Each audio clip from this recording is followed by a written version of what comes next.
All right, so this is lab 2 this week, and I'm Bailey Gellis, And I'm Sarah Sodoma. and we're going to do our scavenger hunt in our kitchen. So the first object on the list was a solid, and for our solid we chose an apple. All right, so the next thing on the list is a liquid, and we chose water, and water is probably one of the purest things, like liquids, that you could find. So. Next on the list was our heterogeneous mixture, and we chose Chex Mix. You can see all the distinct kind of ingredients that go into it.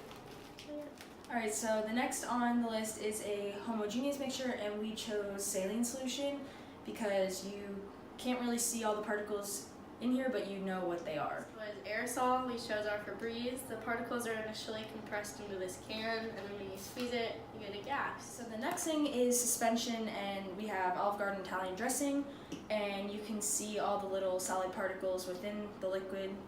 So next on the list was the emulsion, and we chose milk because we know that there's things like water and fat in milk that don't usually mix together, but now you can't see them separating, so they're... So now we're gonna do our Jello experiment. First step is to boil some water.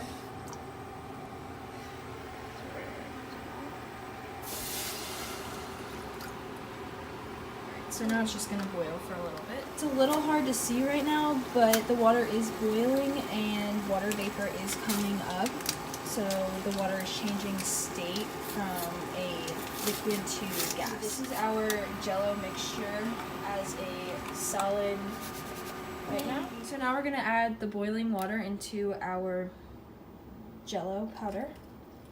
And as you can see, the water and the Jello, when stirring, creates a colloid.